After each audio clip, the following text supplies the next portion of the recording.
Going to go ahead and go live.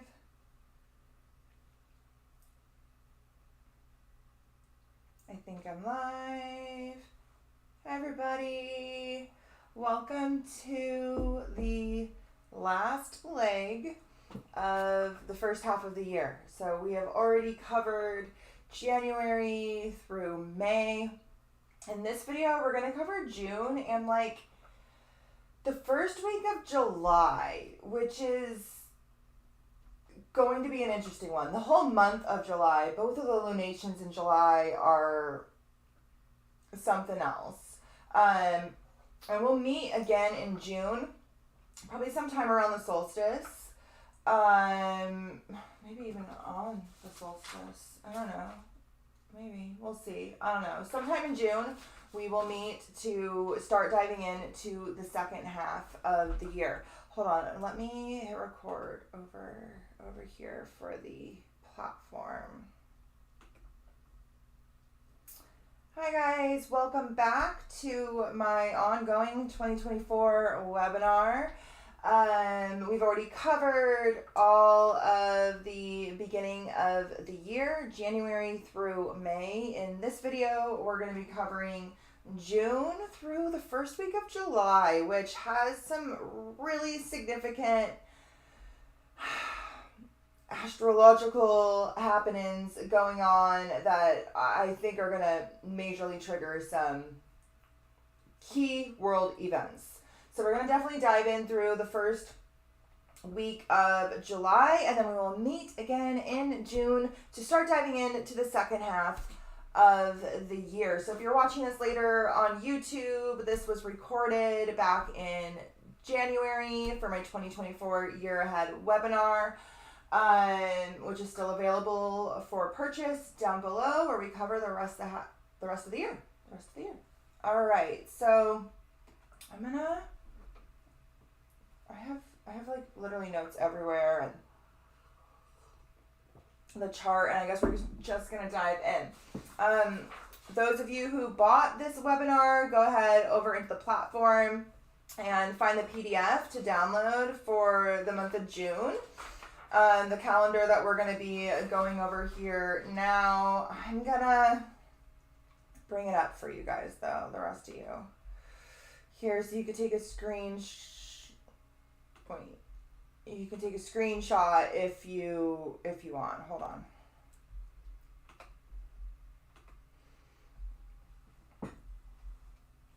All right, so if you want to take a screenshot, this is the calendar that we're going to be covering in this video.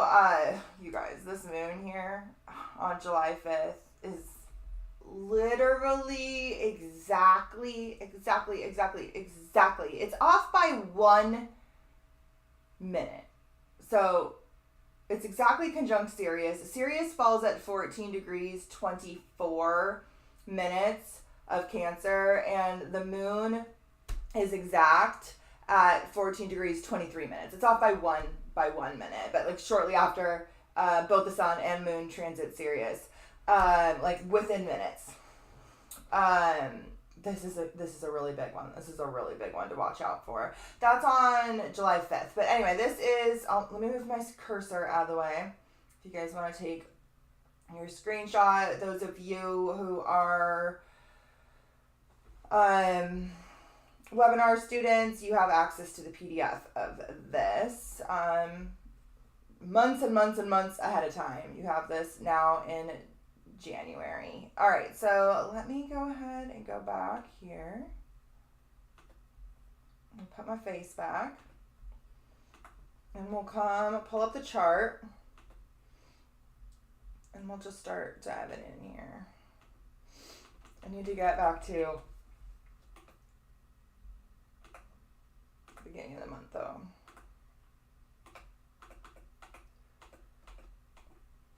All right, so June kicks off with let's just go back one day. 2 days.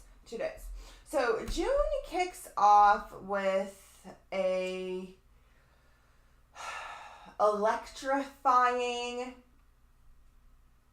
activated mental space. Okay? On the 30th of May, we talked about this in the last video, but on the 30th of May, so just a couple of days before June kicks off, we have Mercury conjunct Uranus here in Taurus. Jupiter has recently moved into Gemini, and here in Gemini, we have the Sun, we have Venus, and we have Jupiter. We have Mercury will be soon to follow, the ruling planet of Gemini. So the realm of the mind, Gemini governs the realm of information. It governs the realm of thinking, learning, communicating, data. It governs our conscious analytical forefront of our mind, particularly when Mercury is at home there. But not only do we have Mercury about to enter and be at home in Gemini, the Sun there, it's Gemini season, but we also have both of astrology's benefics here in Gemini, Jupiter and Venus together, and they dance around the Sun pretty much all month. We have this very benefic energy dancing around with us all month. And the month really kicks off with this Uranian electrifying awakening of our mind. A mind that is going to be like running on all cylinders throughout the month.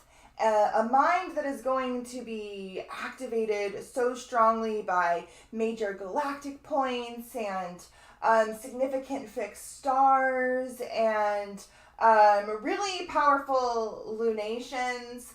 It is on and cracking, all right?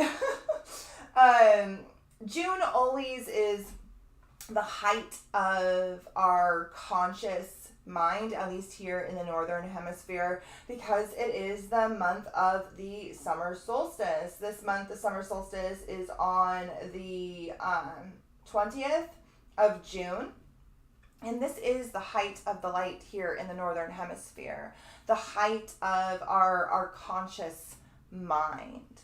All right, so before we get into all these transits, I want to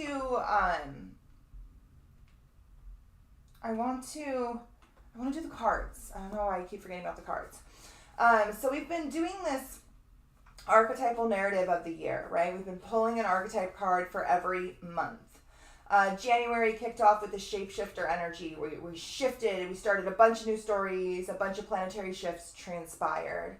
And February was the archetype of the storm. With that shifting came crisis, came turbulence, came an ending, a storm that is perhaps destructive, but that is very fertile and is there to birth something new.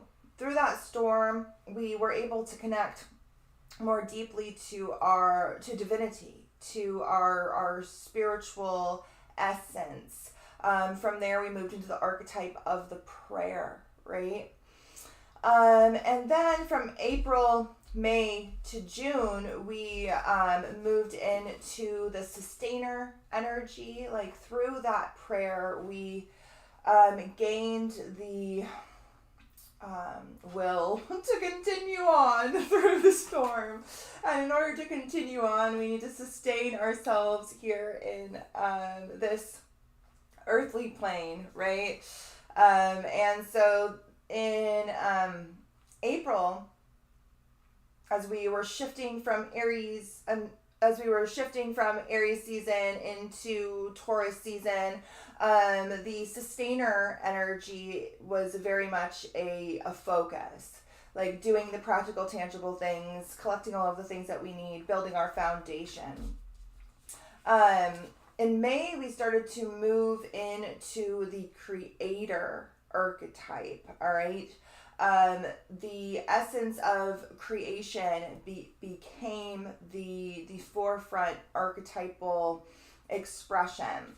From there into June, we're moving into the archetype of the mystic, right? So the storm, the spiritual connection of the prayer, the sustaining that transpired was all had a purpose, right? It's in order for us to develop that spark of life, right? In order for us to develop our the individual, right? Our consciousness, which comes to its peak, at least in the yang polarity, here in June at the summer solstice. So the creator, which we've been in over this past month, over May, was creating something. It had a purpose. It was painting a new story, starting a new chapter, revealing a new image. And that, like, it's painting something new here. And what it's painting will be born here in June. We have a Cancer new moon, a Capricorn full moon, a Gemini new moon. We're moving from Gemini season into Cancer season, the season of the High Priestess, the season of the mystic, but it's more of that intuitive, compassionate, lunar, spiritual dynamic, right? It has a lot more to do with our inner world. It has a lot more to do with our cocoon, right? This butterfly, in order to be born, it's going to have to go inward, right? So this creator is creating something, something that will have to go through another transformation in order to come out the other side, this higher, more evolved self. And then the underlining energy that's like helping to feed this narrative from sustainer to creator to mystic is this primal pulse. All right. We'll read this card again at the end. We read it in the beginning of this whole narrative, the video that started this, like 2 videos back, and we'll read this one again at the end. But let's talk about the mystic before we get into the chart. I should have marked the page, 103.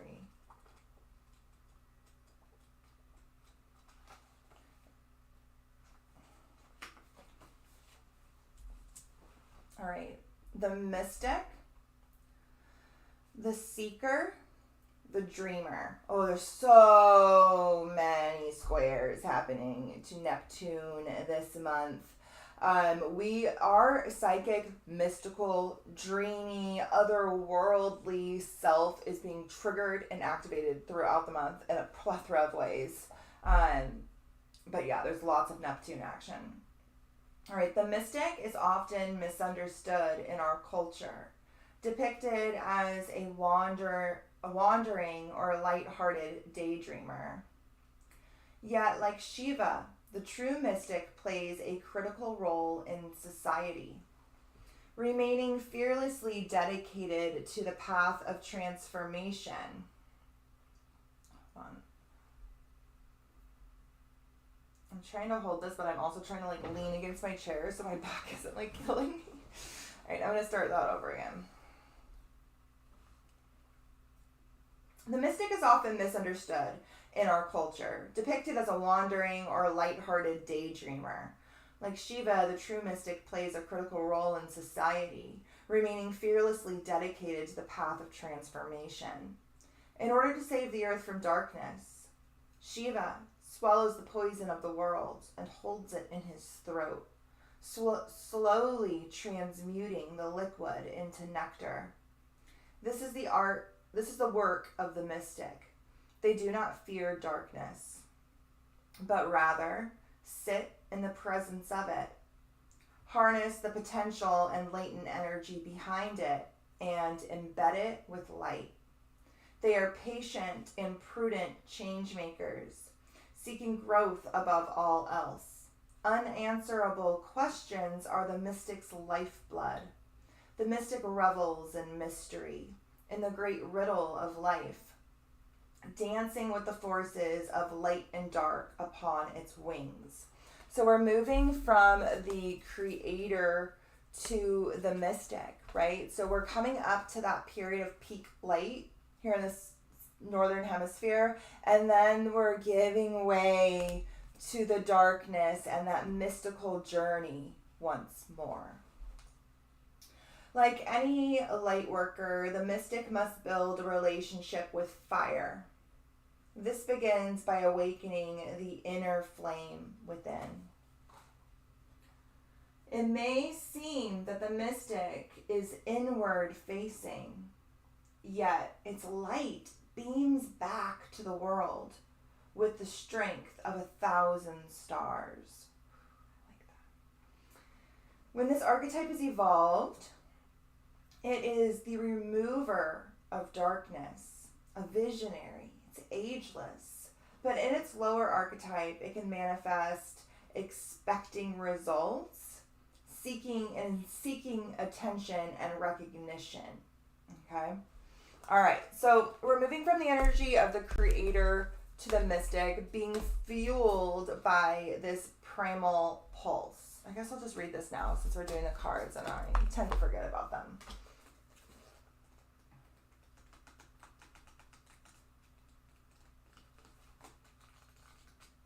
Where is it? Okay. So this is one of the first couple of cards in the deck. It's really like a base level energy. This is fire of earth. So it's the fire and earth element merged. So every single one of the retrogrades that we have this year falls in fire signs. And a few of them, I think only 2 of them, dip into their partner earth sign and then go back into the fire sign. So we had our first one right at the beginning of the year was Sag dipping into Capricorn. We then had one in Aries. And then later in the year, we have one in, I think it is also in Sag. Let me just tell you. I don't want to try to guess. I want to get it right. Yeah, another one in Sag later this year. Oh, we have one in Leo that dips into Virgo, and then one in Sag. So they're all in these fire signs, and a couple of them dip into their earth element. We talk about this in my course, how each one of the earth signs is the sign and house that helps to make physical, helps to manifest into reality the spark, the flame of the previous sign, the previous house. So where Aries falls in your chart, there is a spark of life, there's a flame, there is a potential, but that can't manifest on its own. It is the earth sign that spark moves into that helps to manifest that into physicality. These 2 houses work together. The same with Leo and Virgo, and the same with Sagittarius and Capricorn. Okay? So we have a lot of energy on those cusps this year, and it's mercurial, it's mental, it has a lot to do with information and communication and learning, but it's rooted in something primal. Okay, we've got a lot of Aries stuff going on too, so it has a primal essence to the year. All of our eclipses, our north node is in Aries. All right. So this primal pulse is helping to fuel the transition from sustainer to creator to mystic, where we're moving into now. As the driving wheel embodies into the earth energies, a dynamic creation of buildup and release ensues. innocent power, sudden breakthroughs, and awkward yet rich beginnings. This card is the explosive emergence of life. It is the child suddenly awash with adult energies, no longer one, but not yet the other. It is a card of frontiers and the dangers that come with them. It is the pulse of power that one has not yet grown into. Deep within the soil is the fire that drives movement. As the molten earth builds up enough pressure to break free to the surface and become an environment, so too are the cells of life driven by an inner fire, a passion for change, to surge, to pulse, and to expand. The solidity that keeps this fire in check is also the walls of the pressure cooker, creating the conditions for emergence, inquiry. What within me needs to burst forth into being to change the very ground upon which I stand? Okay. I'm going to read that again, but with this card up there. What within me needs to burst forth into being to change the very ground upon which I stand? Okay.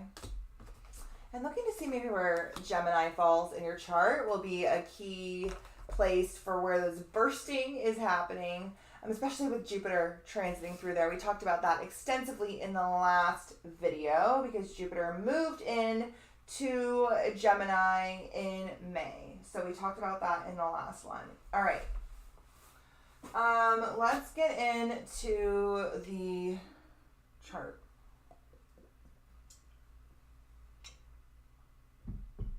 And the calendar. Left screen. Alright, so you guys should all have the calendar in front of you. I'm going to try my best to cover what we can cover. Alright, so the month kicks off with Mercury conjunct Uranus. Talk about breakthroughs. Talk about bursting through. This is very electrifying. This is that pressure cooker. And this pressure cooker is exploding the realm of information, the realm of the mind.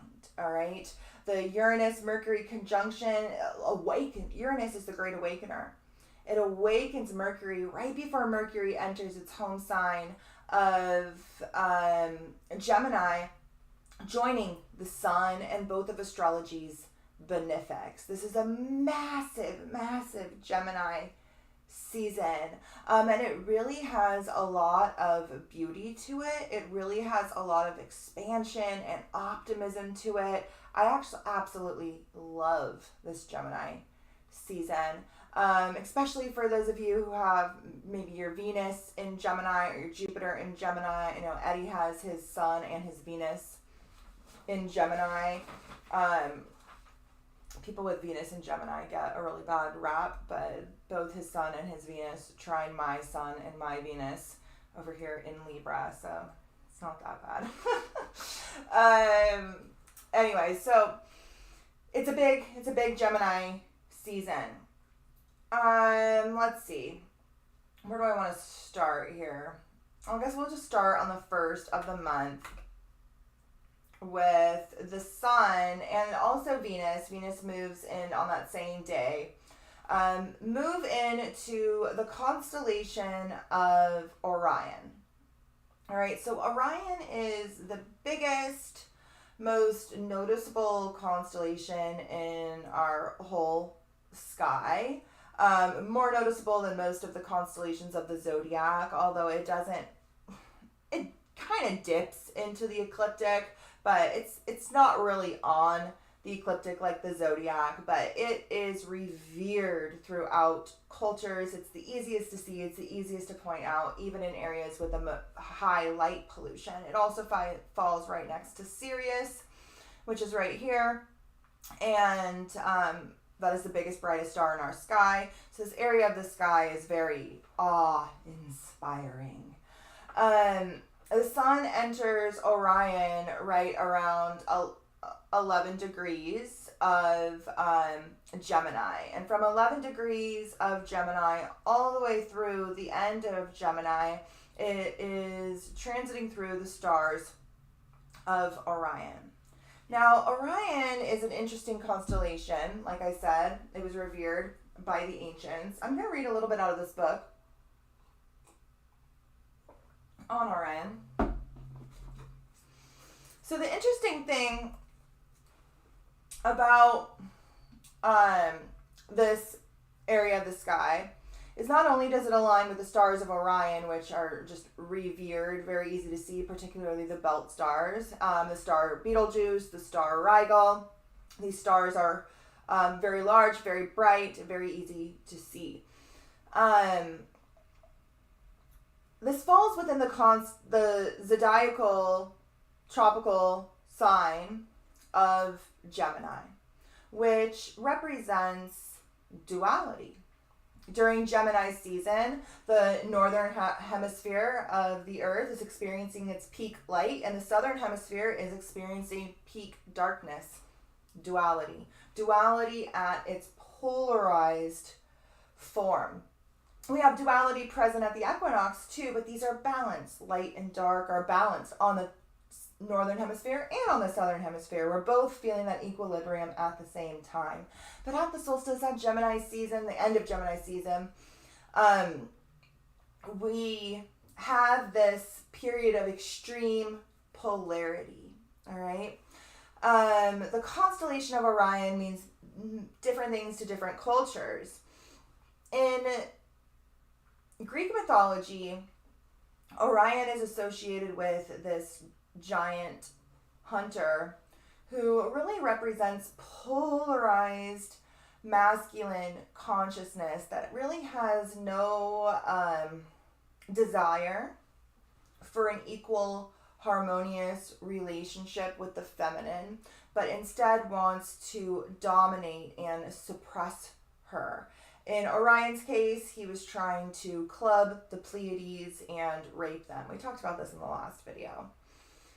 But he means different things to different cultures. And in a lot of ancient cultures, he is the core celestial event, in addition to the sun and its cycles through the seasons, that is attributed to this death and resurrection god, a god of rebirth. Okay, so I'm going to read a little bit. This is from Bernadette Brady's. If you guys are interested in fixed stars, everybody who follows me on Patreon, you guys already know about her because I talk about her all the time. I have a shit ton of books. I'm literally drowning in books. Literally there's stacks of books everywhere because Eddie Reed built this bookshelf. I'm drowning in books. I have lots of books on fixed stars. A lot of them suck, but Bernadette Brady's books are phenomenal. This is the one on star and planet combinations. We usually read out of her other one, but I don't know where that is. I couldn't find it. I have no idea. I have no idea what I did with it. I looked around and then I grabbed this one and then I found some stuff, so that's what we're reading. All right, so we're going to read a little bit about Orion and why it was so revered by the ancients. Okay, so the sun enters Orion on the 1st of June, and then the sun, Venus, Mercury, all of these planets will transit through Orion while in Gemini, and then once they move into Cancer, they move out of the stars of Orion. Now, Orion really represents this duality. In the mythology, it's like death and resurrection. But the stars of Orion lead us up to the pole star. The pole star falls here right at the end of the Orion zodiacal degrees. Just like the stars of Ophiuchus fall here with the galactic center at the end, the stars of Orion fall here with the pole star at the end. Orion and Ophiuchus sit opposite each other on the zodiacal wheel, and they kind of represent the opposite of each other, much like Gemini represents our lower mind. our thinking, analyzing forefront of our psyche, and Sagittarius governs our philosophical, higher, expansive mind. Orion and Ophiuchus have a similar vibe about them. So Orion is on a quest just like Ophiuchus is, and Orion is on a quest to activate that center between those pillars, all right? Activate that pole star, find that northern light, all right? All right, so Orion is sometimes seen as a hunter. He's sometimes seen as a warrior, and he's sometimes seen as a pharaoh, amongst other things.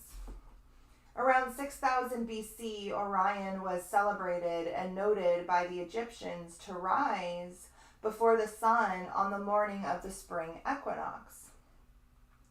The image of this huge human-like constellation rising in the pre-dawn light and being scooped up, as the Egyptians believed, into the fiery boat of the sun.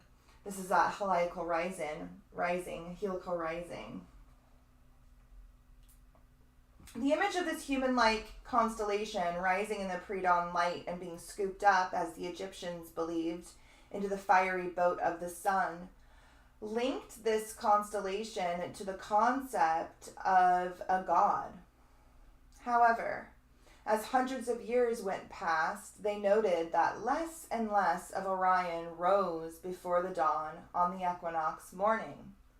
To account for these observations, the Egyptians developed the concept of an immortal god dying, slipping into the underworld, and passing on his throne to his son, another bright star which now rose before the dawn equinox.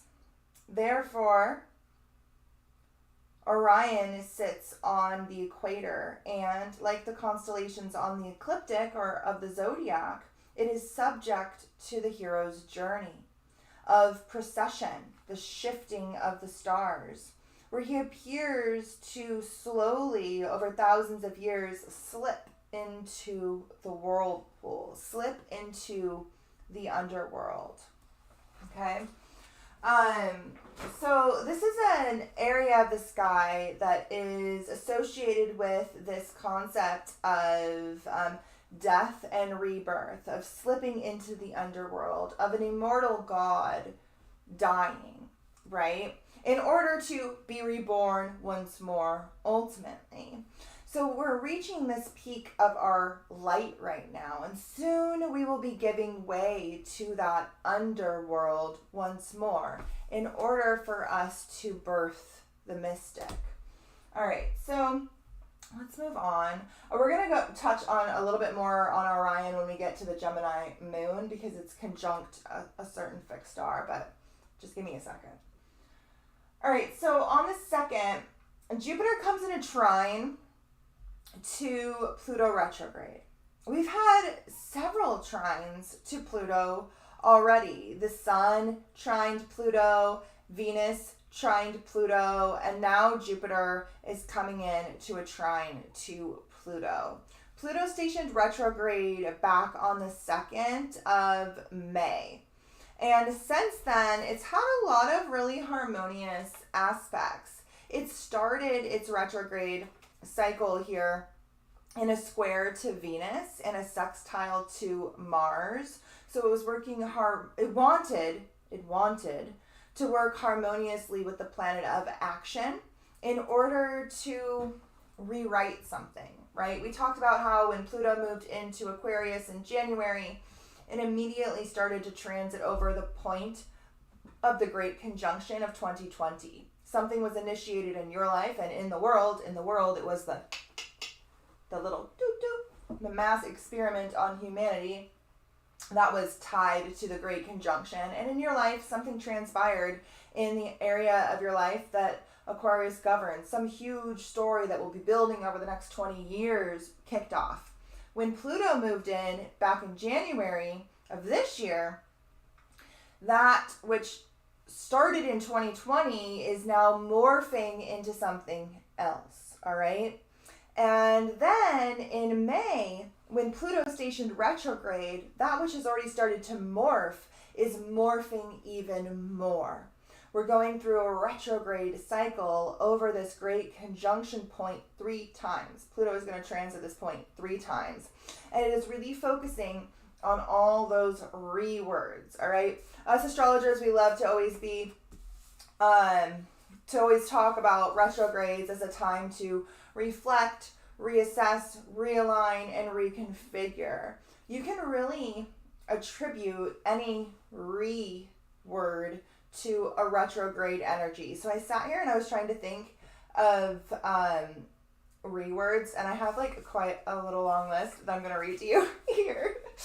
So Pluto and retrogrades in general are villainized, but they are our core tests and moments of revelation throughout the year. They are our core stories, our core narratives. It's where a planet transits over a certain amount of degrees of the zodiac 3 times. It focuses its lens on that part of our chart. And right now, Pluto is focusing its lens here. And on the second, Jupiter, the planet of growth, expansion, optimism, the planet that expands, every single thing it touches is working in a free-flowing, harmonious trine with this rewriting, restructuring, reconfiguring that's transpiring here in Aquarius.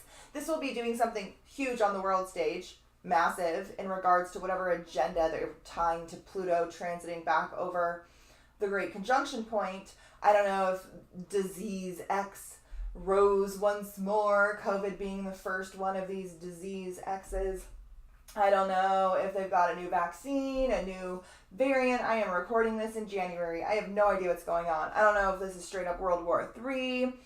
I don't know if we're neck deep in the New World Order at this point. I don't know what's going on, but I know something has gone down.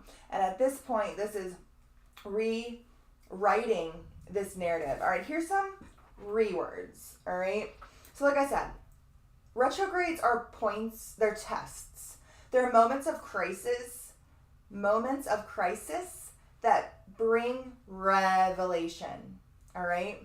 This is where we retrace our steps so that we can rewrite the narrative, so that we can remember something that was forgotten, so that we can realize something on a higher level, so we can see those real lies, so we can reassess, realign, recalibrate, reflect, so we can enter new realms, so we can focus on retrospection, looking back from a new, like with hindsight, right?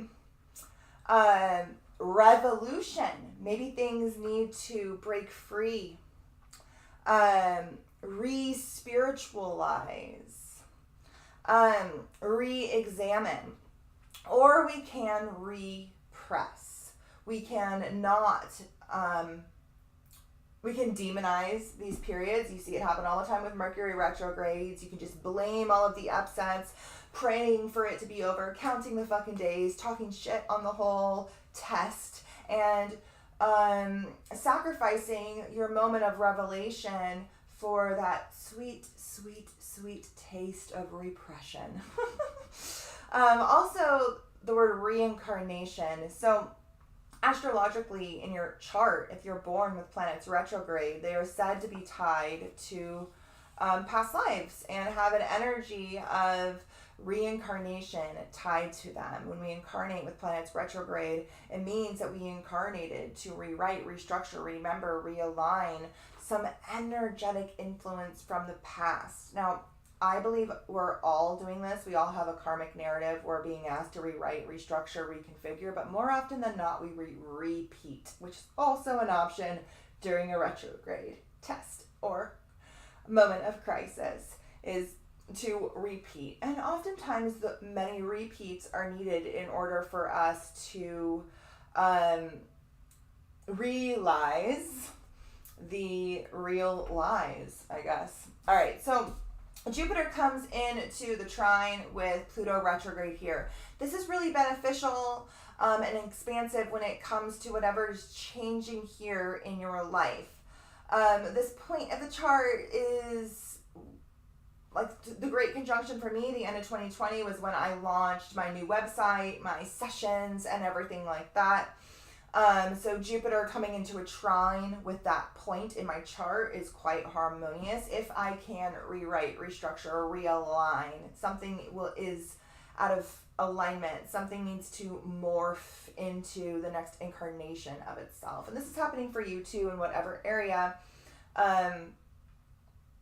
Aquarius governs in your chart. All right, so Pluto's retrograde started off with some squares. A square to Venus, a square to Mercury, and then it just flows into a bunch of trines. So there were some triggers, there was some tension to this change, to this transformation. And those triggers are coming from our realm of values, our realm of finances, our realm of relationships, as well as the realm of the mind and communication and information. So these things are flowing in, triggering you, putting the right kind of tension upon you so that aligned action can be taken. And then everything just starts to trine with Pluto retrograde, really wanting to fuel whatever this is. So this is good for us in our lives, but this is also going to help when the sun came and trined it last month, and then Venus trined it, and then now Jupiter trined it, whatever it is that they are tying, whatever world event agenda they are tying to Pluto transiting over the great conjunction point, fuel is being thrown on that fire. All right, we have the sun trined Pluto back on the 22nd of May. On the 25th, Venus trined Pluto. Now on the 2nd, Jupiter trines Pluto. Mercury comes and trines it on the 3rd. And then we have a square from Mars. Mars coming into a square. That will force action after so much harmony just flowed into it. From astrology's two benefics, the sun and Mercury in its home sign of Gemini. This is going to have a lot to do with information. It really is going to have a lot to do with world changing information. And then there's a lot of oppositions and stuff too. So it starts to move into a lot of more action driven aspects. Okay, let me move on because we've literally only gotten to the 2nd. Okay, so on the 3rd, Mercury moves into Gemini, its home sign, conjuncting Jupiter, and joining Jupiter, Venus, and the Sun. You want to look and see where Gemini falls in your chart. For me, this is my 10th house of purpose and career, public image, public standing. This is really nice energy, especially since we're moving into a Gemini moon on the 6th. So on the 3rd, Mercury moves into Gemini. The sun harmoniously aspects the nodes. It trines the south node and it sextiles the north node. As Mercury moves in to Gemini, it conjuncts Jupiter, astrology's great benefic, the planet of the higher mind. Mercury is the planet of the lower analytical, logical, questioning mind, and Jupiter is the planet of the higher mind, the philosophical mind, the expansive mind, the mind rooted in the big questions, theoretical questions of life.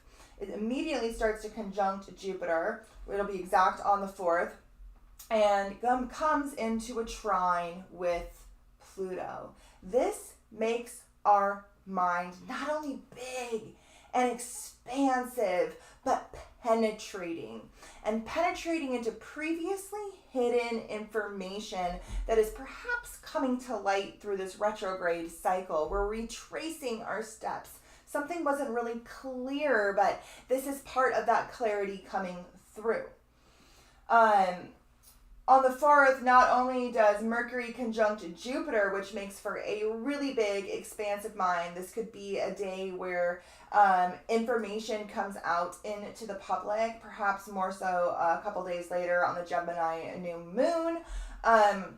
But we have the Sun conjunct Venus and Mercury conjunct Jupiter. All right, so the Sun is conjunct Venus, one of astrology's benefics, and the ruling planet of Gemini, Mercury, is conjunct Jupiter, astrology's great benefic. This is a beautiful fucking day that is leading us into the Gemini new moon, which is on the 6th, and it falls here at 16 degrees. Let me just put the exact time. Hold on.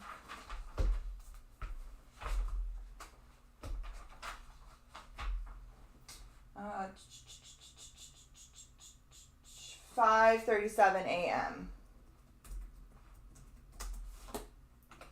So the Gemini new moon falls on the 6th, and it's absolutely beautiful. I love this moon. Hold on, Gemini new moon. All right, so we have the Sun and Moon at 16 degrees of Gemini, conjunct Venus, astrology's planet. It's astrology's beneficial planet of balance and harmony and relationships and values and finances. We have Mercury conjunct Jupiter on that same day. Now this moon falls in a square to Saturn, so it does have a tense aspect to astrology's malefic. So while Venus and Jupiter are said to be the most beneficial planets in astrology, Saturn is said to be a malefic planet. It's not malefic. It just requires hard work. It requires dedication. It requires responsibility, and it wants us to do what we came here to do. In this case, it's in Pisces. And so what it is that this information, this new chapter that is unfolding in Gemini in our chart, especially over the next year while Jupiter transits through here, that this new moon is really kicking off this realm of information, this realm of communication. We're being reminded that there is a karmic test. Saturn is the planet of karma and tests. That there is a karmic test currently transpiring in the spiritual dimension. And there is something there that is requiring our attention. There is a tension, a conflict, a struggle transpiring, perhaps a spiritual one, that is going to force us into needed action. This tension has a purpose. It forces us to act so that we can come more deeply into alignment. In order for balance to transpire, although it really wants to, it's got Venus conjunct here, Jupiter's conjunct the ruling planet of here. It's beautifully aspected. In order to come into balance, we'll have to address some sort of spiritual test. It will manifest for each of us differently. Look and see where Pisces falls in your chart. This is where that spiritual test is playing out. Now, this moon is conjunct the fixed star Rigel. It's conjunct Venus and the fixed star Rigel, which falls here at 16 degrees of Gemini. Rigel falls in the constellation of Orion, and it falls opposite the Great Attractor. So not only is it conjunct Venus and the ruling planet of Gemini, conjunct Jupiter, astrology's two benefics, but it sits opposite the Great Attractor, which is the center of our largest known supercluster in space. It's a gravitational anomaly that holds together 100,000 galaxies. They're all being pulled towards this gravitational force. It is strong. And the Great Attractor is said to fall opposite the Great Repeller. The Great Attractor pulls things towards it, and the Great Repeller pushes things towards the Great Attractor. They work together. So you're going to want to look and see where Sagittarius falls in your chart, because this house and this house are, of course, entangled with one another. The sun is always opposite the earth. We have the earth here aligned with that great attractor. And so this new chapter that is starting here in this house in the sign of Gemini is propelling us towards this house simultaneously. So make sure you look and see where both of these fall in your chart, and just know that there are going to be some tests or some form of action forced upon you from the spiritual realm in whatever house Pisces governs in your chart. All right, so the sun, the moon, and Venus at the time of this moon align with the fixed star Rigel, which is the foot of Orion. It's his left foot. And it comes from the Arabic phrase. The word Rigel comes from the Arabic phrase meaning the foot of the Great One. And it's considered a favorable star. So not only is the sun and moon here seeding something that's going to build over 6 months, conjunct Venus, the planet of finances, relationships, balance, harmony, beauty, one of astrology's benefics. The ruling planet of Gemini, conjunct Jupiter, astrology's other benefic, but it's also conjunct a favorable star. Okay? I want to read a little bit about Rigel here from Bernadette Brady, because she's got a snippet here. So the principle of Rigel is a star that's associated with the educator or the scholar. All right. Remember, this is in Gemini, the realm of information, the realm of learning, the realm of processing the consciousness, communicating information to others. So it's the educator, the scholar, who learns and then educates. This is the star in the foot of Orion. The Egyptians saw Orion as the pharaoh, and to be under a pharaoh's foot was to be under his protection. Rigel can therefore be thought of as an active and Rigel can therefore be thought of as active and educating, a concept of forward development, not just for personal gain, but more importantly, for the gain of many. Rigel is an educator, be it in the local school, in the public sector, or in any field of knowledge. It symbolizes the desire to learn or to teach or to bring knowledge to others. I literally have this star opposite my Saturn. My Saturn's conjunct the great attractor. I have this star opposite my Saturn in my 10th house of career. And I feel like I am an educator and a scholar for a living. So when this star is conjunct the moon, it is said to be very closely associated with metaphysics and hidden wisdom. All right? Okay. So let's move on. Venus comes into its exact square with Saturn on the 8th here. So the tests continue throughout. The sun doesn't come to its exact square with Saturn until the 9th. So the tests continue in regards to relationships. All right. Not only are we going to have a Venus in a square to Saturn, but we're also going to have Mercury in a square to Juno. Where's Juno? Right here. So Mercury is in a square to Juno. Oh, so it's it's a T-square. It's a ground cross if you bring in the Earth. So Venus and the Sun and Mercury will all square Saturn one after another. And Mercury here is the last one to come into this square with Juno.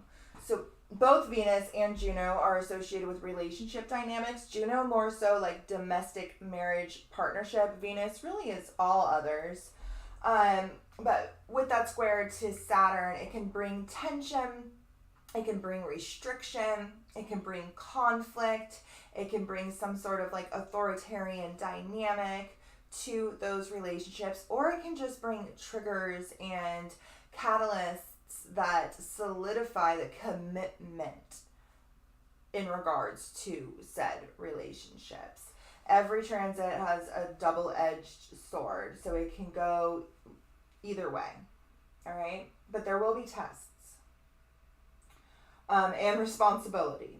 All right, so Venus squares Saturn, Sun squares Saturn, blah, blah, blah, blah, blah. Okay, on the 11th is when Mars comes into that square I was talking about earlier with Pluto. So up until then, we just had a whole bunch of trines. We had Venus trine Pluto. We had the Sun trine Pluto. We had Mercury trine Pluto. We had Jupiter trine Pluto. Every fucking thing trine Pluto. All feeding very harmonious, very beneficial, very expansive energy to whatever the fuck Pluto is doing over here. Again, it's December. I don't know what he's doing. All I know is he is morphing whatever went down in December of 2020 into something new. And right now it is really doing a lot of that rewriting because it's retrograde over that point. So all those rewords I already listed to you are going down. And they're going down here. Where is Capricorn? Where is Aquarius for you? That's the area of your life where this is happening. If you are a member of this webinar, you have access to my 7-page PDF on the houses. Definitely make sure you read that because we go in deep into each one of the houses. All right, so Mars now comes into the square with Pluto. So we had a lot of free-flowing, harmonious, supportive combinations happening to Pluto, where these planets were working together, right? Venus working with Pluto, the Sun working with Pluto, Mercury working with Pluto, Jupiter working with Pluto to get whatever the fuck Pluto's doing over here done. Now Mars is coming with the tension. It's coming with the action. A lot of this is free-flowing energy. This is tense energy that is that needed 90-degree aspect that we need to force us into action, to come into alignment. All right, so at this time, the planet of action is coming into a square with Pluto retrograde. So while we may be feeling very supported in this transformation and up until that point, now Mars is coming with a major catalyst, okay? Mercury reaches its square with Pluto, with Saturn here on the 12th. So we're still experiencing some of those tests, some of that restriction, some of that responsibility being a key trigger in our lives. Now this can have a lot to do with new information coming forth, right? All right. Yeah, it's definitely going to have to do with information coming forth because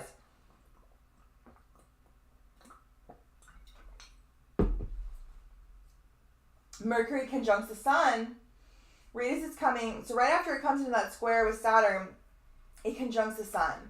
So whenever Mercury conjuncts the Sun is in Cazimi with the Sun, is said to be in the heart of the Sun. This is a reawakening of our conscious mind.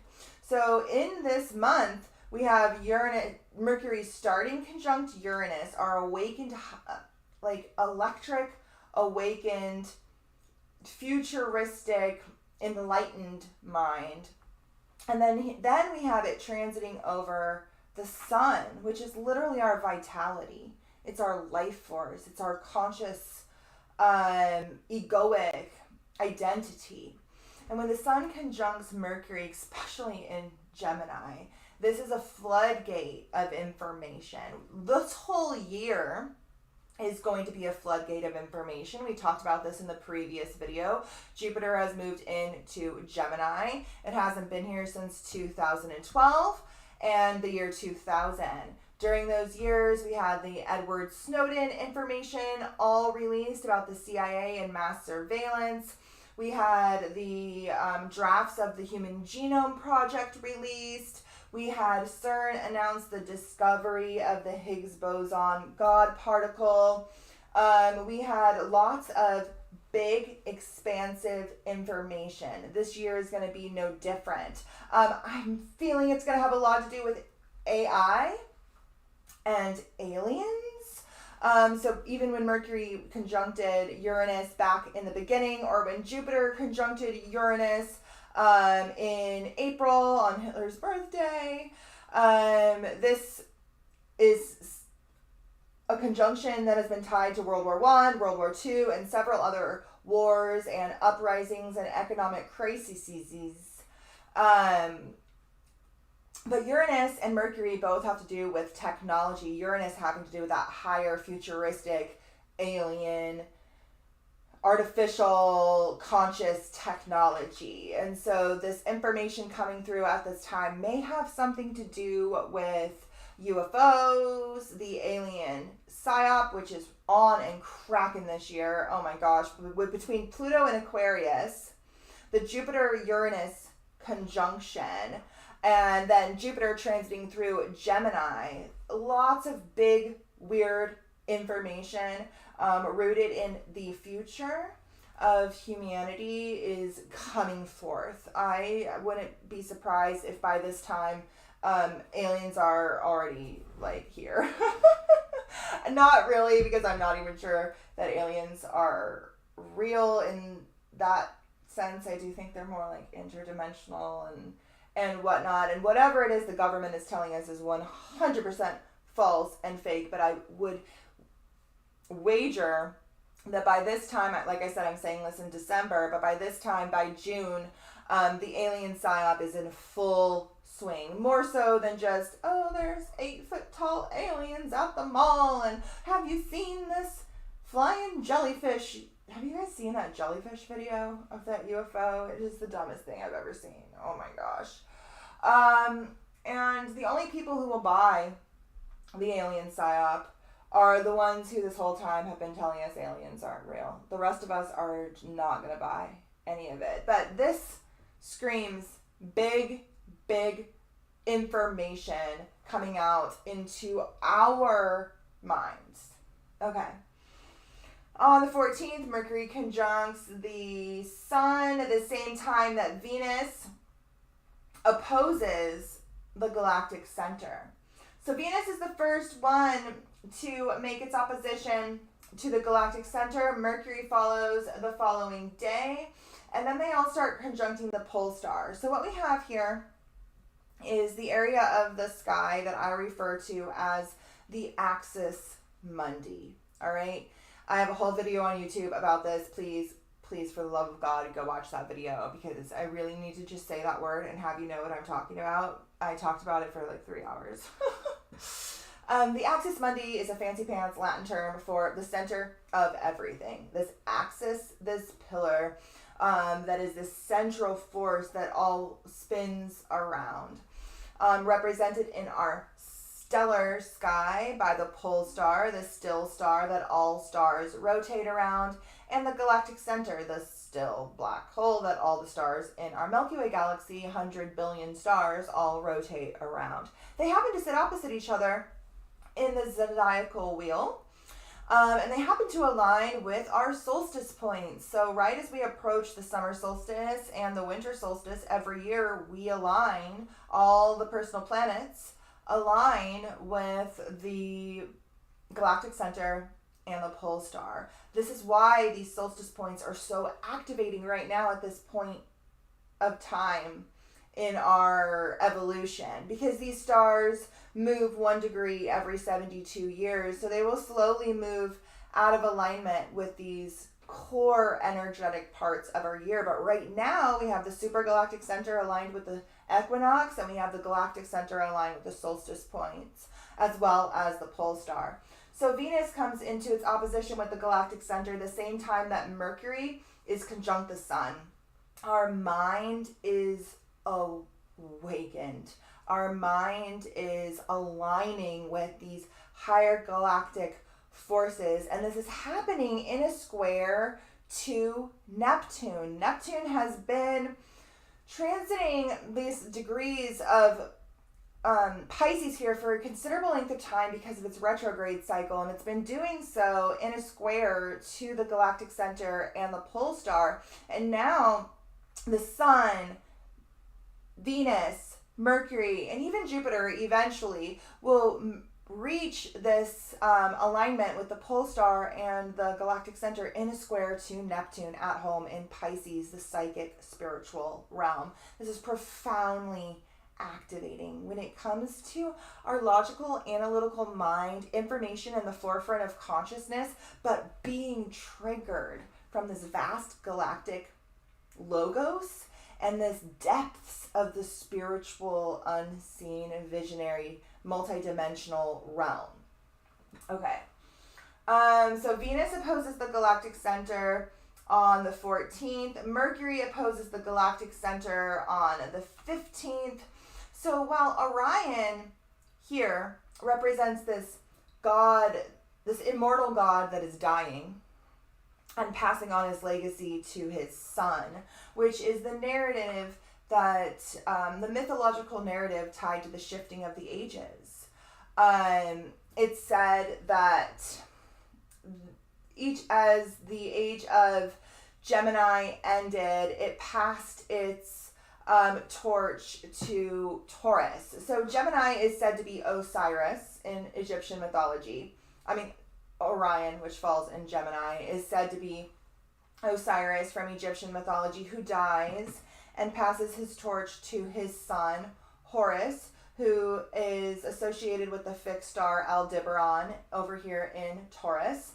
So Horus then became the god associated with the bull, or it's also associated with El, the father god, who then birthed Yahweh, the war god of the Canaanites. So when the age of Taurus ended, we moved into the age of Aries, and we saw this death of El and the more pagan cultures who pantheon he was a part of the ancient Israelites, the Canaanites, the Phoenicians, several different pagan pantheons in the Levant. But the cult of El gave way to the cult of Yahweh, who was a war deity also tied to those same cultures. And then as the age of Aries gave way to the age of Pisces, that was the age of Christ, the fish. And so this is how we shift over time. So while Orion is associated with this immortal god dying, this death and resurrection god, the pole star is said to be, and I wish I had the other book because it has a lovely diagram I could show you. Oh, here it is. The pole star, which falls right at the end of Orion, is associated with immortality, the source of all life. It is considered an ascended star. It is not subjected to the underworld. It does not die and be reborn. It is not on the ecliptic like the zodiac or Orion or Sirius. It does not dip below the horizon and then rise up at a later part of the year, being resurrected.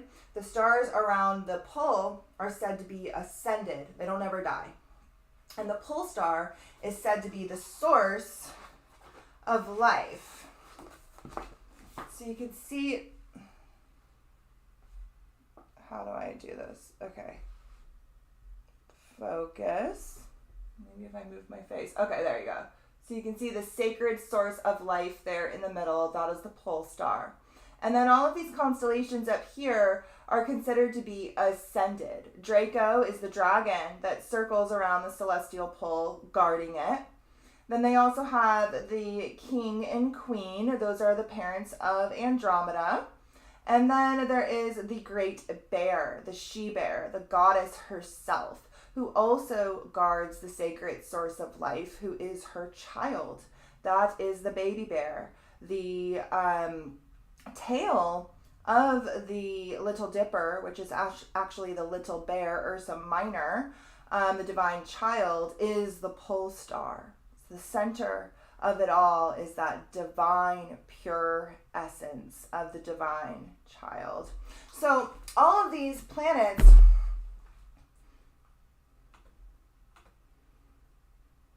what is this?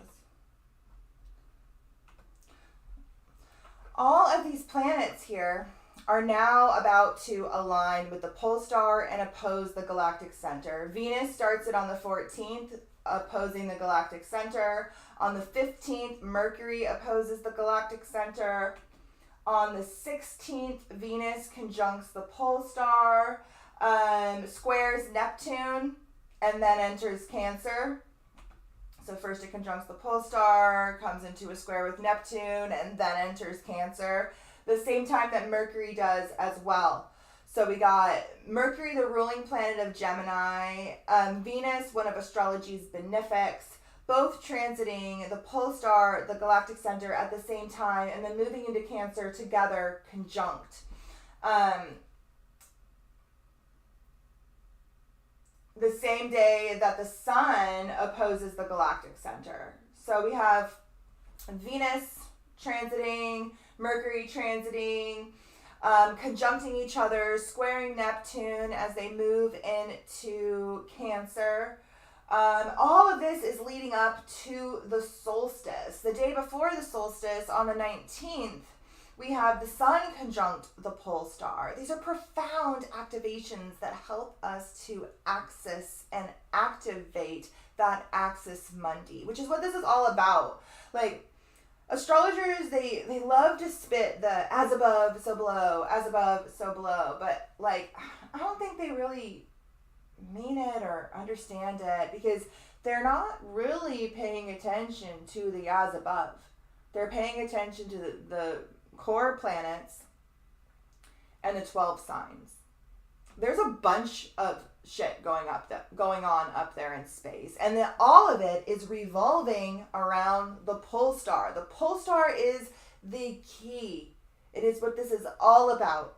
It is what this whole 12 signs, all these planets, everything are trying to unite together for us to activate that source of all life, that sacred source of it all, that essence of singularity, that essence of 0 point, that essence of oneness, that everything rotates around. And the ancients knew this. In the Axis Mundi video that I have on YouTube, I go into this in depth from a million different angles, looked at through a million different cultures, lenses. And if you go back far enough, all of the ancient mythologies revered the pole star. Later, it was suppressed in favor of the lunar-solar dichotomy and the war and the divide and the duality, which exists. It's here, but those twins are birthed from that source of sacred life. And at this time, it can be activated. And or that essence of extreme polarity can be activated, because we are at the solstice. We are in our period of extreme light in the north, extreme darkness down below. We can very much feel that war, that split, that divide, that extremity. We are being pulled in two different directions. We are being polarized, but we're also given the ability to find the middle. On the 20th, we have our solstice. It's exact at 1:51 p.m. Pacific Standard Time. Amy, I know you're going to watch this later. I made this hot chocolate, which isn't very hot anymore, with this like super fancy Dutch chocolate. And I put your rose syrup in here. It's very good. I love it. Okay. So on the 20th, the sun comes into a square with Neptune in opposition to the galactic center, conjunct the pole star. Then it moves into Cancer at the at the solstice, which is exact at 1:51 p.m. Pacific Standard Time. All right, this solstice sun is in alignment with the Axis Mundi and in a square to Neptune, our spiritual planet of dreams, psychic senses, but also illusions, confusions, Maya, the fog, fear, the realm of the bell.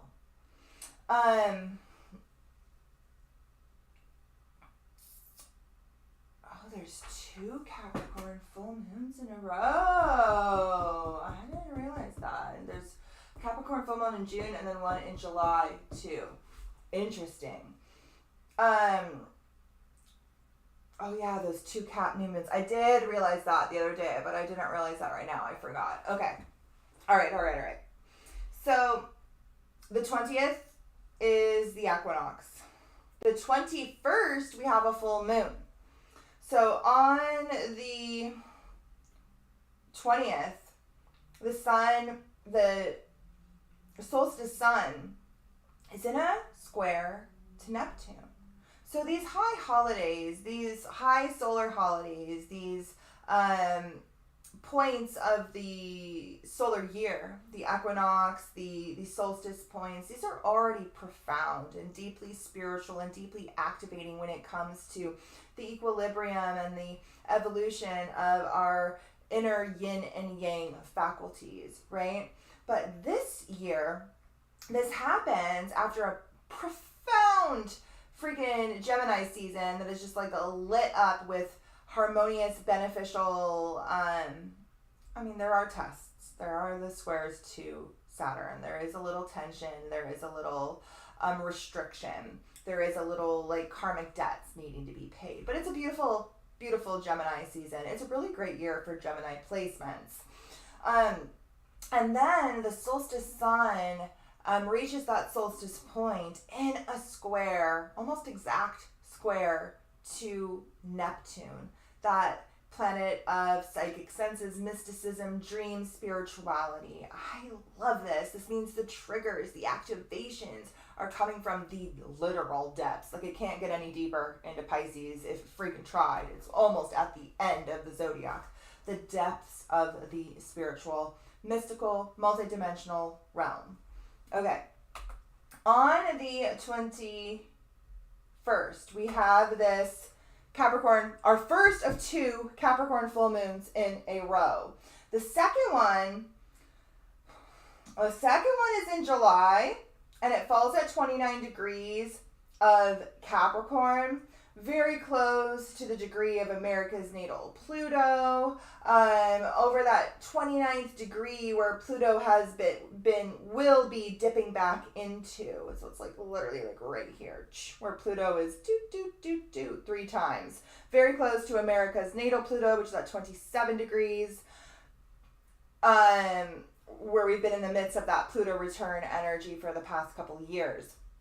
All right, so let me find this exact time of this moon here. 6:07 p.m. on the 21st. This is Eddie's birthday. But he's a Gemini. His birthday. So his sun is like right at like 29 degrees, 50 some odd minutes of Gemini. Later in the day, it moved over into Cancer for him. Okay, so anyway, the sun falls at 1 degree of Cancer, and the moon falls at 1 degree of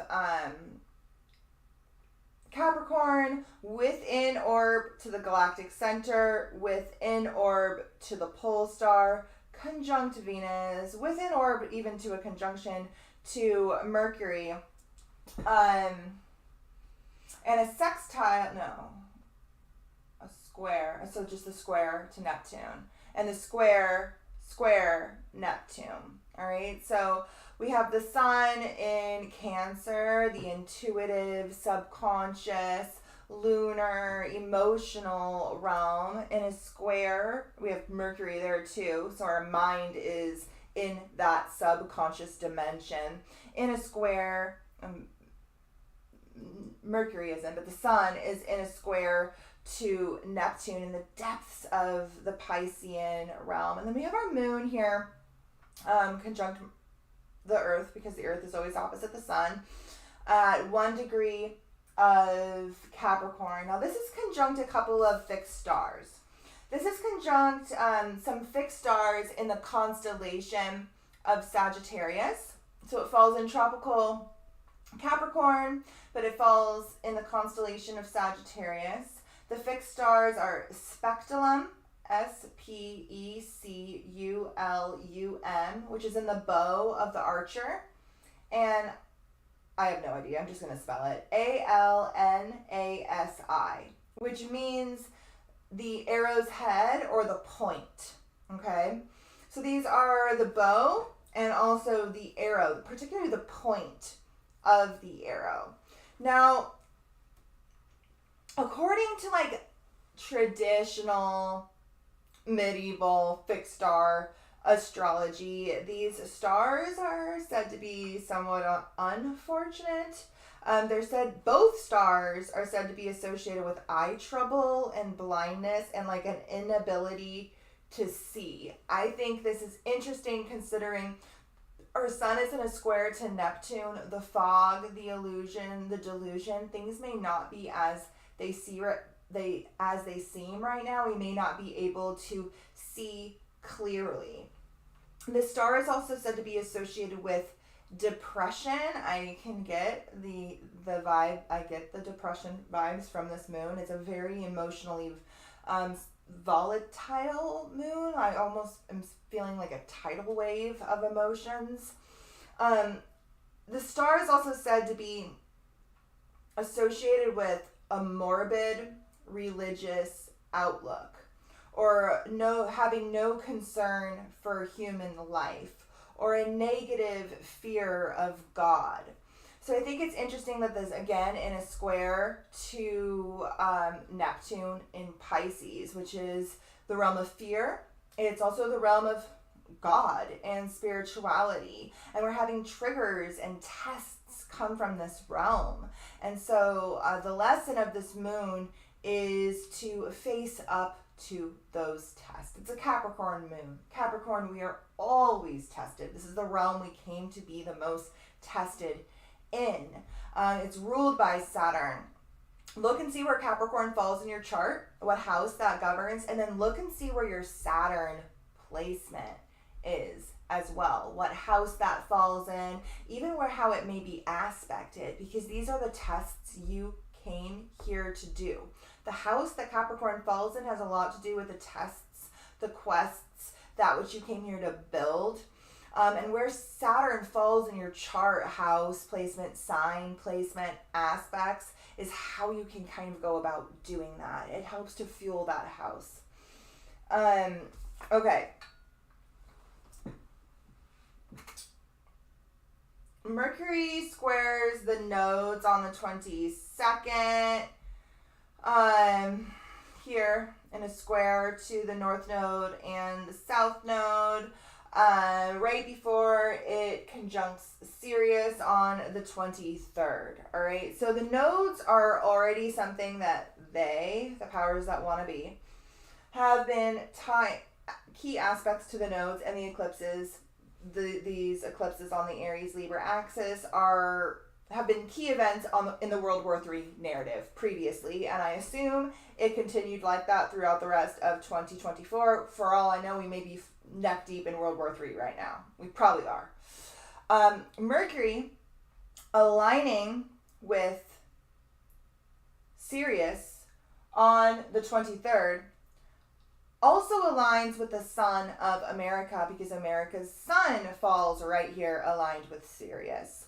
So Mercury, the message, information, in Cancer, which is associated with like the homeland, and comes into a square with the nodes. So I expect some sort of announcement. Some sort of announcement in regards to whatever narrative has already been tied to these nodes, diplomatic relations, war, and whatnot. Like I said, the World War III narrative that has been unfolding, which is probably in full swing as you guys are rewatching this in June. Mercury is coming to a square with those nodes. Venus soon to follow. The sun soon to follow. Whenever something squares a point, action ensues. Tension, conflict, action, catalysts that move us on to the next chapter. So this is going to feel very eclipsy around this time, because those eclipse nodes are being activated. So whatever the eclipse story has been unfolding for you personally in the areas of your chart that Aries and Libra govern, Cancer season is going to propel that story forward, starting first with Mercury squaring the nodes on the 22nd, right as it comes into alignment with Sirius. Now, Sirius is an interesting star. I have whole videos on YouTube on Sirius where we dive into it very deep. In short, Sirius, whether it's associated with Isis in Egyptian mythology, or the dog, it falls in Canis Major, the dog constellation. Whether you're looking at the dog archetype or the archetype of Isis, both of these are said to be guardians. Isis is said to be the guardians of the mysteries, particularly the feminine mysteries. And this dog is said to literally guard the goddess, literally guard the other world, guard the veil, which it falls smack dab in the middle of Cancer, which is our first psychic sign. This is where we connect to the collective unconscious, to the Akashic field, but we do so through our emotions. We do so through our subconscious. We do so through the traversing of our inner labyrinth. Sirius is the brightest star in our night sky. And it is the first star that starts to initiate us into what I call cosmic consciousness, beyond that of our own sun, beyond that of our own solar system. It is the next brightest star out there, and it starts to draw our attention beyond this solar system into the great beyond. It guards the great beyond. And whenever Sirius is activated through transit, Mercury, Venus, the sun, all about to transit over it, we are awakened a little bit more to the mysteries. I look and see what house this falls in. This is how the mysteries will show themselves to you. But if we're doing the work, this is where a little bit more like sleep is wiped away from our eye, and we're able to see a little bit more clearly the inner workings of this reality and expand beyond our ego into the cosmic mind. Okay, now stars mean lots of things to different people, all different cultures. I have whole videos on Sirius where I dive into it from a million different angles. The powers that wanna be love this fucking star. America's sun aligns with Sirius. The sun aligns with Sirius right on the 5th. And America was born on July 4th. And on July 5th, the sun aligns with Sirius now, exact alignment.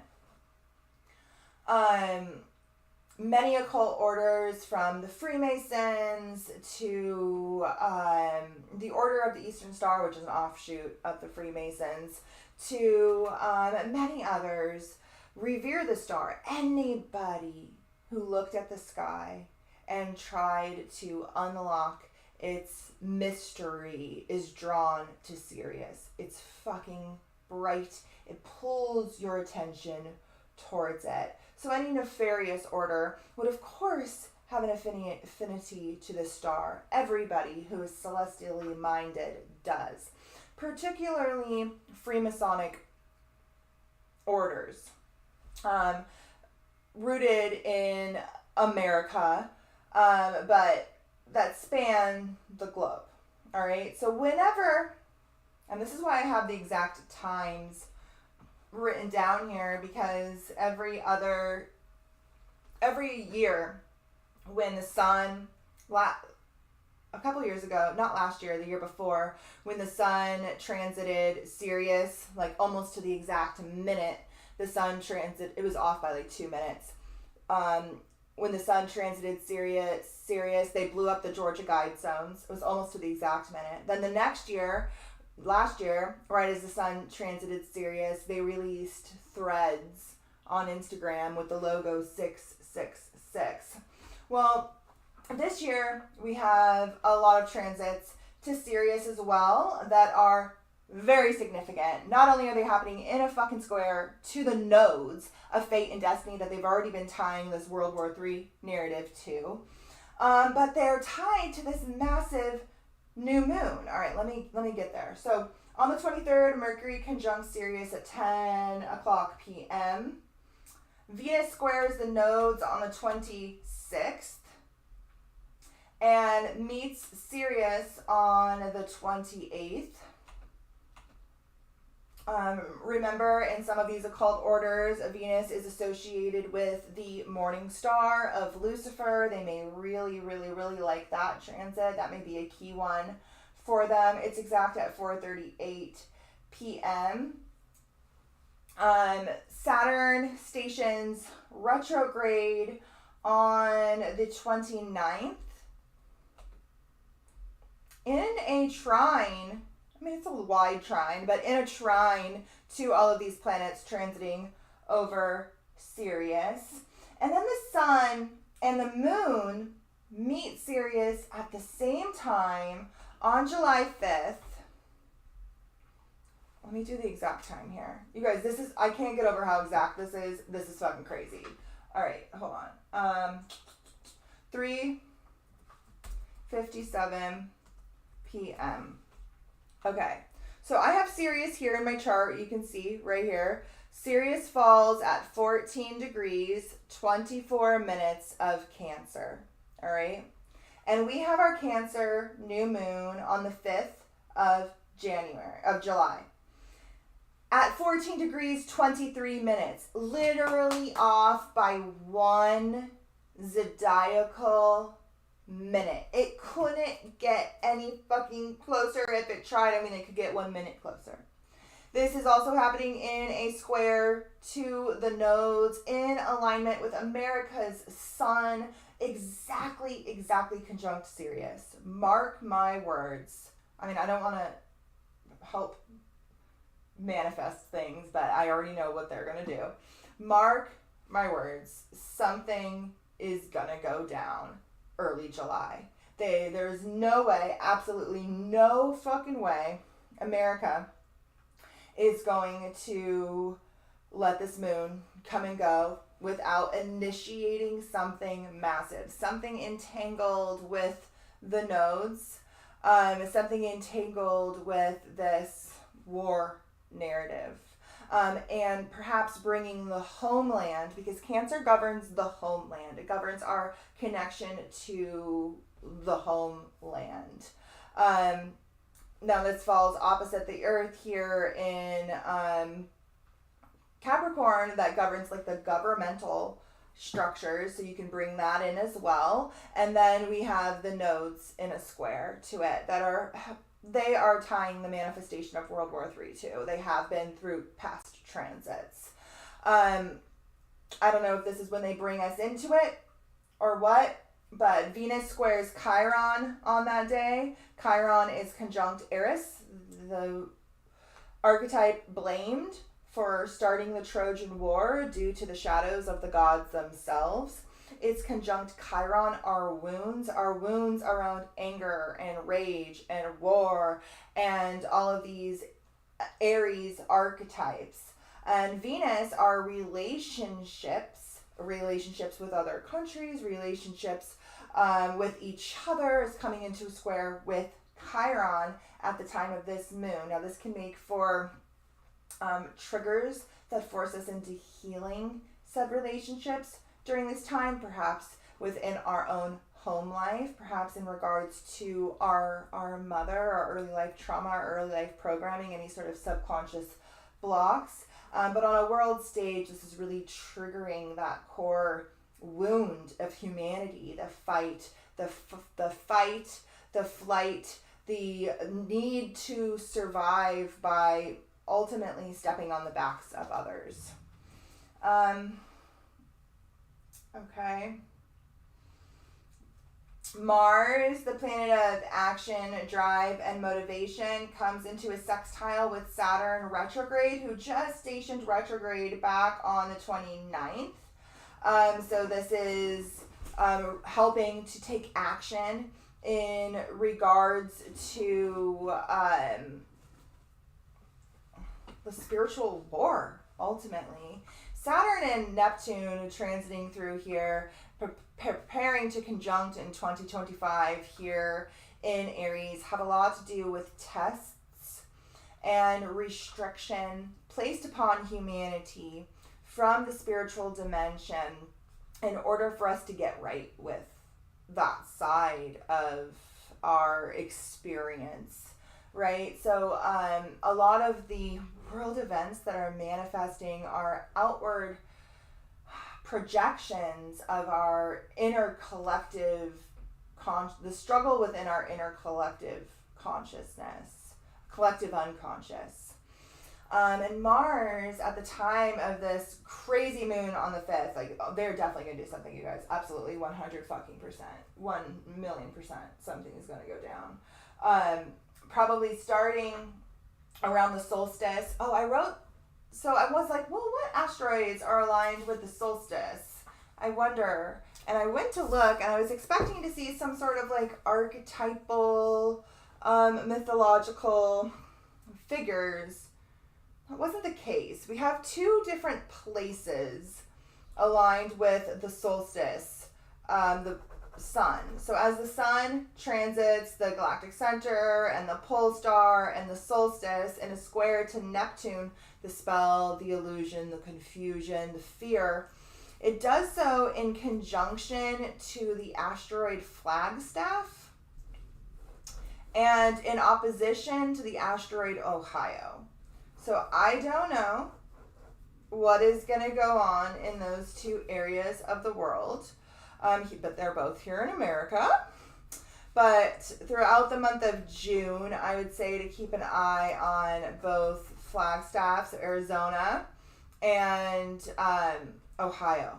I don't know if it has maybe something to do with like the ongoing election. The presidential election isn't until November, but I know we have a lot of elections leading up to that. Every state does something different. It's just a freaking nightmare. I don't know what exactly it will have to do, or if nothing will even manifest. Who knows? But keep an eye on Ohio and Flagstaff. So the Cancer moon, you guys, this is, I can't express how crazy aligned with Sirius this is. I can't express how much they love this fucking star. And never, even just a normal year where just the sun is transiting over it and there's not a new moon and there's not a lot of other things going on, they still take advantage of it. They blew up the Georgia Guidestones. They released the 666 app that you can't unsubscribe from without deleting your entire Instagram. They tie things to this transit that are part of their New World Order agenda, much like America was. America was the Trojan horse for the New World Order. America and the birthday of America was made possible by French secret societies who also love this fucking star. The Rosicrucians, the Freemasons, and that Illuminati stream as well from Bavaria. Okay, anything else I want to point out here? So Neptune stations retrograde on the 2nd of July, just a couple of days before the sun reaches its conjunction with Sirius and we have that new moon. Neptune stations retrograde. So this is actually beneficial to us. So Neptune is the planet of confusion, illusions, the spell, fear, isolation, disorientation, altered states of consciousness, spirituality, mysticism, psychic senses, dreams, visions, creativity. When Neptune is retrograde, we are able to see clearly the fantasy that we have built around ourselves, which we have entered a spell, we have gone into the fog, we have put on the rose-colored glasses, we have painted a beautiful, idealistic fantasy. And whenever Neptune stations retrograde, that fantasy shatters. Clarity comes through. So this happens right before the sun transits Sirius and they have that new moon. So whatever the freaking psyop is that they tied to this, we're going to see right through it. We're going to see right through it. And it's not just us who's going to see right through it. I think the masses are too. Mercury opposes Pluto retrograde on the 3rd, the day after that. Whenever Mercury and Pluto get together, it makes for a penetrating mind who can get to the bottom of things, see what it's all about. In this case, it's really seeing what this Pluto transit over the great conjunction point is morphing this into. It's helping to see, it's helping to pierce through, it's helping to dive to the bottom. It is the detective aspect. It really gets to the bottom of things. Now, this can also make for power struggles and conflicts in regards to communication, very intense, passionate communication that can maybe ruffle people's feathers. This is happening in Leo and Aquarius, so this could have something to do with like you expressing your authentic voice, but like your friend group or your community or the collective not hearing it or caring, and you having to express yourself regardless of the transformations occurring within the hive mind, because it will be transforming at this time. The collective is being manipulated, the collective is being controlled, and we're being asked to develop the individual in spite of that. The sun comes into the square with the nodes on the 2nd as well. Yeah, June's gonna be crazy, guys. Between this Cancer moon conjunct Sirius, all the squares to the nodes, the solstice, which of course they're gonna tie something to, and then 2 Capricorn moons. So on the Capricorn new moon that seeded these 2 Capricorn full moons, we started bombing Yemen. Iranian-backed rebels in Yemen. So I wouldn't be surprised if this culminates into us now fighting Iran, maybe some sort of false flag terror attack, in order to pull us deeper into the war, if that hasn't already transpired throughout the earlier part of the year. I expect there to be some sort of false flag terror attack throughout the year to pull us in. I expect there to be a rise in the UFO AI agenda psyop. I expect us to be, by the time the Aries Libra eclipse series is over, I expect us to be full-fledged in what will historically be known as World War III. I don't want to say any of those things. I want to be wrong about all of those things, but I don't think that I am. And you listening to this who isn't an astrologer, you probably think all of these same things, and you didn't even look at any stars for it to tell you that. You can see the writing on the wall because it's just fucking there.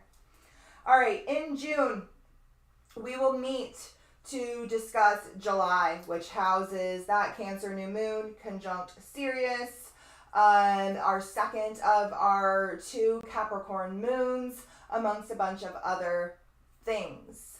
I'll send you guys out a link, a reminder. I'll also remind you via YouTube every month to rewatch these videos, because I'm going to release them as the months come on YouTube. So come back, rewatch, and be like, oh, I see how that's playing out now. Oh, yeah, I thought this may happen, and now this is where we're at.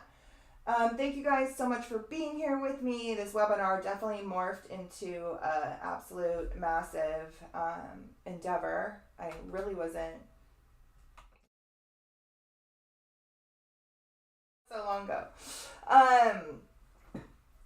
It really morphed into a really massive endeavor, but the only way that I can do this, I could have just told you about Jupiter moving into Gemini, the Taurus, Jupiter, Uranus conjunction, Pluto moving into Aquarius, the eclipses, all the stuff that everybody else's year ahead talked about. I could have done that, but that's boring.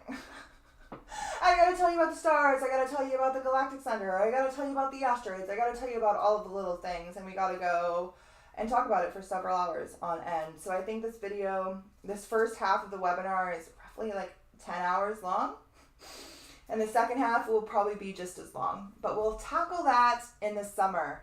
When some of this stuff goes down, I want to kind of see how Pluto moving through Aquarius pans out, so that I can read the chart. I'm big on pattern recognition. So I need to have the patterns in front of me to recognize. We've already looked at the planets as far as I can, and now we need to have some world events happen so I can see exactly what they're planning. But the astrology is really big this year.